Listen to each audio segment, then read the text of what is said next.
Hi friends, I am Sanjay Kumawat and welcome all of you in English backbone. जैसा कि आप देख पा रहे हैं कि हमने 12th क्लास की इंग्लिश जो कंपलसरी इंग्लिश हम कर रहे हैं उसमें हमने पोइम्स कंप्लीट कर लिए, पोइम्स के क्वेश्चन आंसर कंप्लीट कर लिए। उसके बाद में हमने बुक्स के अंदर पेनोरमा के 11 पार्ट पूरे कर लिए और उसके क्वेश्चन आंसर भी हमने कंप्लीट कर लिए। और हमने अभी रेनबो के जो 11 पार्ट थे, रेनबो के हमने 11 पार्ट कर लिए और हम अब रेनबो जो 11 पार्ट हमने करे हैं उनके क्वेश्चन आंसर की सीरीज चला रखी है। ठीक है, और जैसा कि आप स्क्रीन के ऊपर देख पा रहे हैं कि हम रेनबो के क्वेश्चन एंड आंसर कर रहे हैं, जो कि 19, 20, 21 और 22 नंबर का हमारा क्वेश्चन बनता है। तो हम इस क्लास को स्टार्ट करते हैं। Let's start.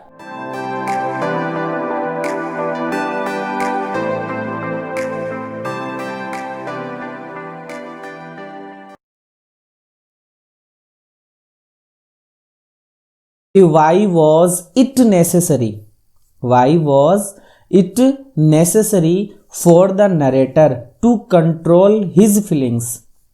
कि why was it necessary? necessary क्यों है, जरूरी क्यों है। यहाँ जो necessary लिखा हुआ दिख रहा है आपको, necessary मतलब कि आवश्यक क्यों है, जरूरी क्यों है। for the narrator, नरेटर के लिए, कि टू कंट्रोल करना चाहिए हिज फीलिंग्स का मतलब हो गया भावनाएं। ये थर्ड थॉट जो लेसन है उसमें से है कि नरेटर ये क्यों कहता है कि हमें अपनी भावनाओं पे कंट्रोल करना चाहिए। तो आंसर है कि इट वॉज नेसेसरी। देखो यहाँ से क्वेश्चन से स्टार्ट है कि it was necessary for the narrator to control his feelings. Same to same ही आंसर में हमने लिख रखा है। देखो इट वॉज नेसेसरी, ये ज़रूरी था या ज़रूरी है फॉर द नरेटर के लिए कि टू कंट्रोल करे हिज मतलब अपनी, फीलिंग्स मतलब भावनाओं पर, अपनी भावनाओं पर कंट्रोल करे।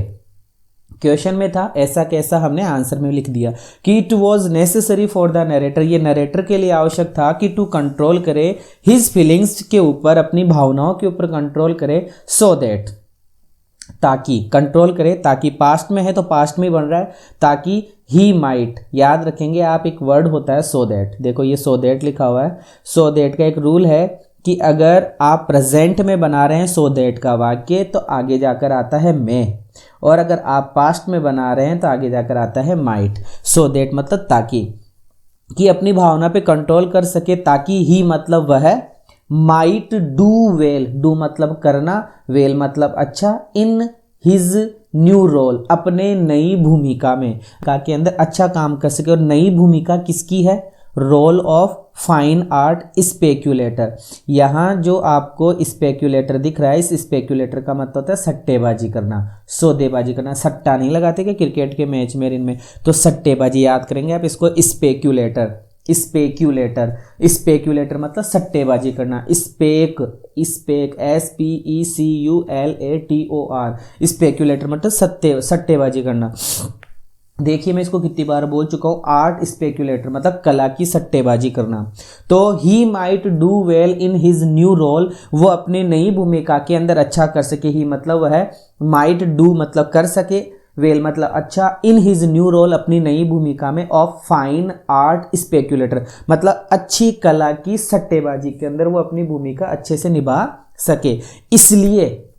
इसलिए कवि कहता है कि it was necessary for the narrator, इसलिए नरेटर के लिए आवश्यक था टू कंट्रोल हिज फीलिंग्स, अपनी भावनाओं को कंट्रोल करना, अपने इमोशंस को कंट्रोल करना, ताकि he might do well in his new role of fine art speculator, इसलिए कि वो अपनी कला की जो नया सट्टेबाजी का जो भूमिका वो निभा रहा था उसके अंदर वो अच्छा परफॉर्म कर सके। ये पहली लाइन होगी। आगे बताया जा रहा है कि there is no value of feelings in the business. भैया बिजनेस के अंदर जो फीलिंग्स वाला आदमी होता है उसका कोई महत्व नहीं होता है। देयर इज नो वैल्यू, कोई वैल्यू ही नहीं होती, कोई महत्व ही नहीं होता, कोई इंपॉर्टेंस ही नहीं होता। किसका? फीलिंग्स का। फीलिंग्स मतलब भावनाओं की कोई कदर नहीं होती है इन द बिजनेस अगर आप कर रहे हो और अगर आप भावनाओं में आगे तो भैया कोई प्रॉफिट नहीं होगा। एक कहावत भी है कि गधा अगर घास से या घोड़ा अगर घास से दोस्ती करेगा तो खाएगा क्या। ये हिंदी में बोल दिया, यहाँ अंग्रेजी में लिखा हुआ कि there is no value of feelings. भैया फीलिंग्स की कोई कदर नहीं है बिजनेस के अंदर।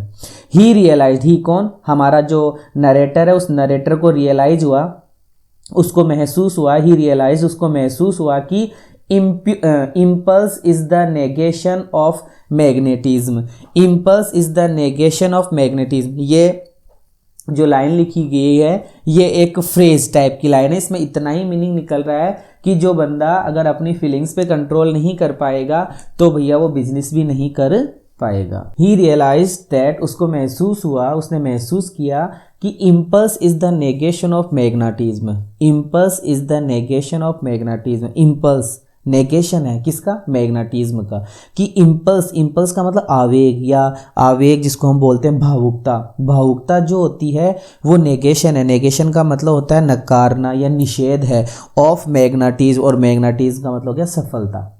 कि भावुकता जो है वो मैग्नेटिज्म, मैग्नेटिज्म का मतलब सफलता, सक्सेस जिसको अपन बोलते हैं सक्सेस, SUCCESS। ये जो भावुकता लिखा हुआ है, जो सक्सेस लिखी हुई है यहाँ पर, इम्पल्स का मतलब हो गया भावुकता, इज मतलब है नेगेशन मतलब निषेध या नकारात्मकता, ऑफ मैग्नेटिज्म मतलब सफलता। कि भावुकता जो है वो सफलता का निषेध। एक बार फिर से देख लेते हैं पूरा। कि it was necessary for the narrator to control his feelings, कि ये बहुत ही जरूरी है नरेटर के लिए। नरेटर कहता है कि ये बहुत ही जरूरी है कि फीलिंग्स को कंट्रोल किया जाए ताकि ही माइट डू वेल, ताकि वो अच्छा कर पाए इन हिज न्यू रोल, अपनी नई भूमिका में, of fine art speculator, speculator की भूमिका में, सट्टेबाजी की भूमिका में या बिजनेस की भूमिका में। कि there is no value of feelings, कि भैया फीलिंग्स की तो कोई कदर ही नहीं है इन द बिजनेस, बिजनेस के अंदर फीलिंग्स की कोई कदर नहीं है, फीलिंग्स तो रखनी नहीं चाहिए बिजनेस के अंदर। वो महसूस करता है, ही रियलाइज दैट, वो महसूस करता है कि इम्पल्स भावुकता इज द नेगेशन, भावुकता निषेध है, भावुकता आवेग जो है वो नकारात्मक चीज होती है, ऑफ मैग्नेटिज्म, मैग्नेटिज्म का मतलब सफलता का विरोधी है। अब चलते हैं क्वेश्चन नंबर 20 में। कि how were the Himalayas formed, Himalaya का फॉर्म कैसे हुआ, हिमालय का निर्माण कैसे हुआ, according to the author, author के अनुसार। हमारा लेसन है a journey to the end of the earth. तो देखिए इस वाक्य को, इस जो क्वेश्चन है इसका हम आंसर बना रहे हैं कि द ऑथर, जो ऑथर है उसने प्रेजेंट, ऑथर मतलब प्रेजेंट करता है, और जो हमारा लेखक लेखिका है वो प्रेजेंट करती है, वो प्रस्तुत करती है a word picture. Word picture का मतलब शब्दों की पिक्चर, शब्दों की तस्वीर प्रस्तुत करती है, ऑफ प्रोसेस, प्रोसेस का मतलब प्रोसेसिंग आप जानते हैं, कार्यविधि की पिक्चर प्रस्तुत करती है, ऑफ द प्रोसेस, प्रोसेस की पिक्चर प्रस्तुत करती है, of the formation of the Himalaya, कि हिमालय का फॉर्मेशन, हिमालय का निर्माण कैसे हुआ, हिमालय का निर्माण कैसे हुआ। दोबारा से देख लो इन्हीं लाइनों को, ये जो डेड लाइन लिखी हुई है कि the author presents a word picture, हमारी लेखिका प्रस्तुत करती है शब्दों की एक पिक्चर, शब्दों की एक तस्वीर प्रस्तुत करती है, of process of the formation, process का मतलब क्रियाविधि, फॉर्मेशन मतलब निर्माण, हिमालय मतलब हिमालय, हिमालय के निर्माण की प्रोसेस, हिमालय के निर्माण की भूमिका, हिमालय के निर्माण की जो प्रोसेस है उसको शब्दों में हमारी लेखिका प्रस्तुत करती है। The author presents a word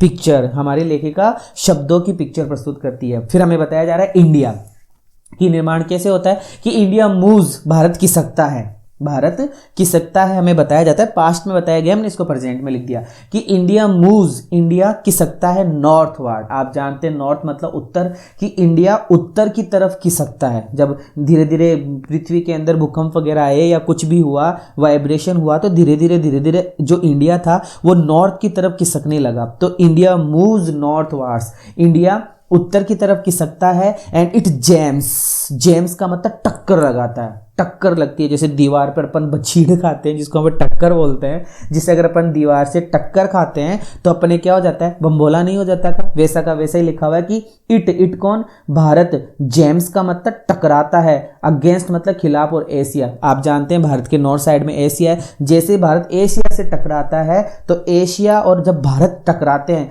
तो दोनों के बीच में बक्कल का निर्माण हो जाता है, बक्कल का मतलब हिमालय का निर्माण हो जाता है। बताया जा रहा है कि on the surface of India, तो जैसे ही दोनों में टक्कर लगी, जैसे अपने सिर पर टक्कर लगती है दीवार की, या अपन उससे टकरा जाते हैं, उसकी अपने लग जाती है तो अपने सरफेस पर, अपने सिर के ऊपर जैसे भंबोला टाइप का जो हो जाता है ना, उसी प्रकार से on the surface of India, India के सरफेस पर, इंडिया की सतह पर, सरफेस मतलब सतह, इंडिया की सतह पर ए बक्कल्ड, एक बक्कल का is formed, buckle is formed, buckle का क्या हो जाता है, निर्माण हो जाता है, एक बक्कल का निर्माण हो जाता है भैया, और इसी बक्कल को क्या कहा जाता है, it is called the Himalayas, इसी को हम हिमालय के नाम से जानते हैं। 10 इस प्रकार द हिमालयाज वर फॉर्म्ड, इस प्रकार हिमालय का निर्माण किया गया था या हिमालय का निर्माण हुआ था अकॉर्डिंग टू द ऑथर, हमारी लेखिका के अनुसार। दोबारा, the author presents a word picture of the process of the formation of Himalaya, हमारी लेखिका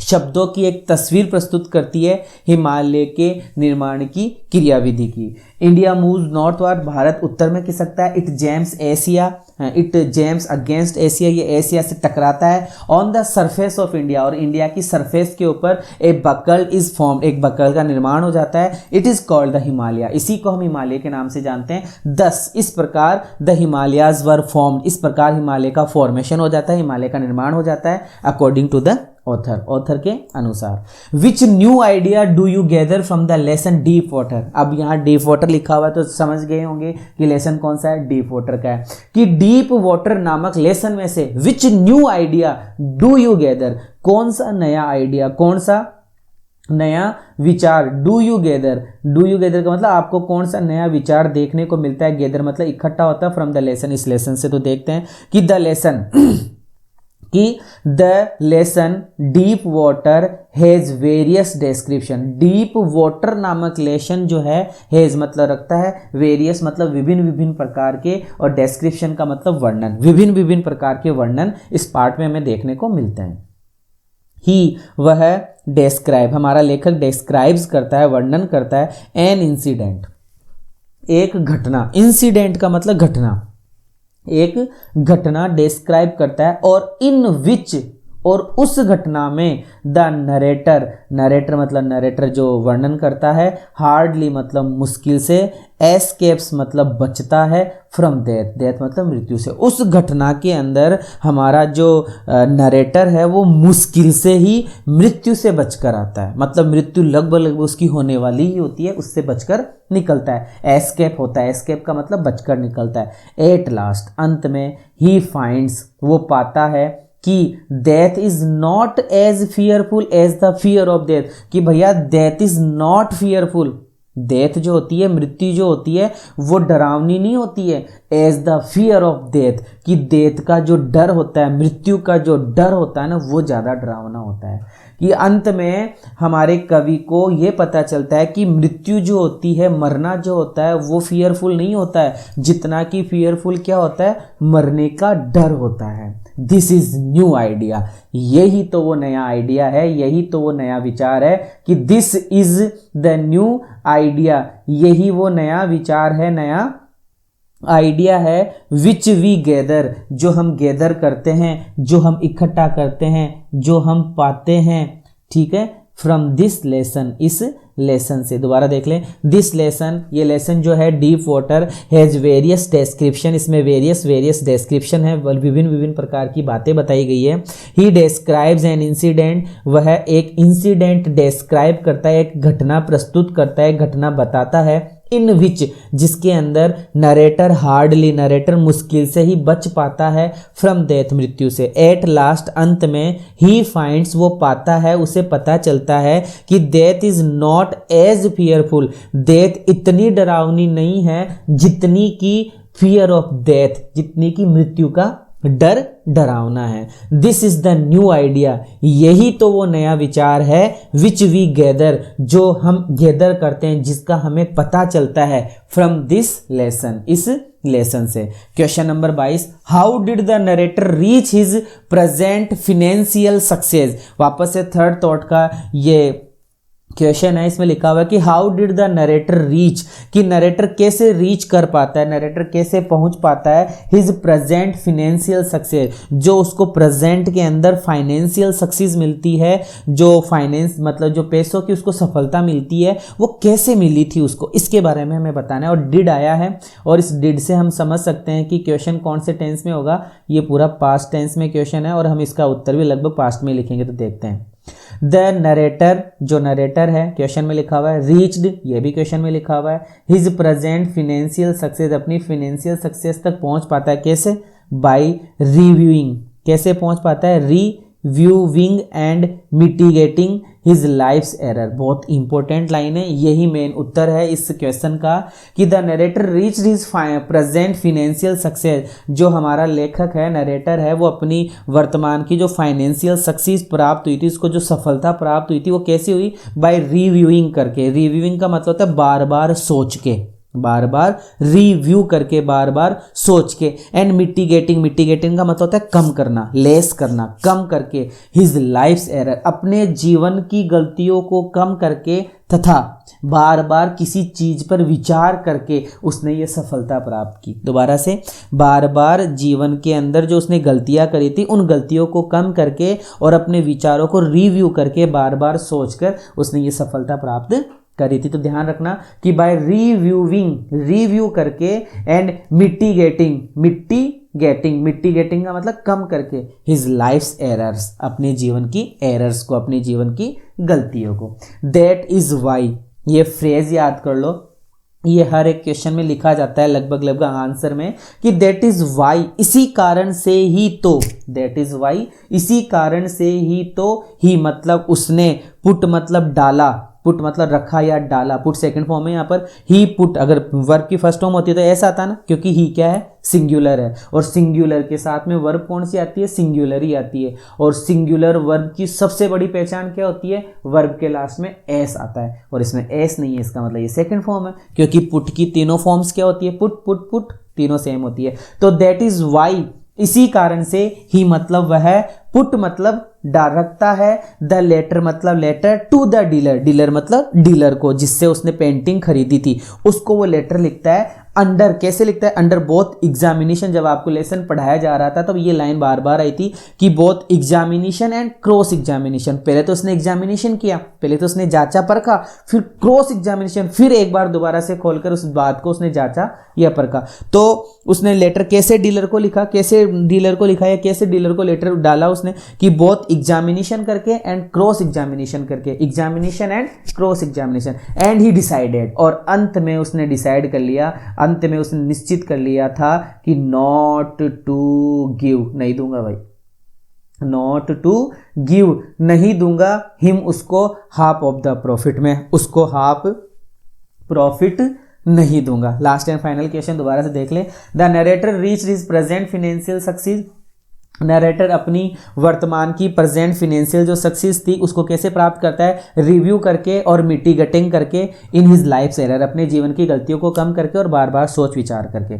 दैट इज वाई, इसी कारण से ही तो, ही पुट द लेटर, उसने लेटर लिखा था, लेटर डाला था डीलर को। कैसे डाला था लेटर? उसको बोथ एग्जामिनेशन करके और क्रॉस एग्जामिनेशन करके, बार बार सोच और विचार करके। ही डिसाइडेड, उसने निश्चय कर लिया कि नॉट टू गिव, नहीं दूंगा, हिम उसको, हाफ ऑफ द प्रॉफिट, आधा लाभ में उसको नहीं दूंगा। यहाँ जो नीचे लिखा हुआ है मिटिगेटिंग, इसका मतलब होता है लेसिंग करना, लेसिंग का मतलब कमी करना। आज के लिए हम इतना ही पढ़ेंगे और ये बहुत कुछ हो गया आपके लिए। तो इस वीडियो को ज़्यादा से ज़्यादा शेयर करो, कमेंट करो, लाइक करो और मेरे चैनल को सब्सक्राइब करो। Thank you so much.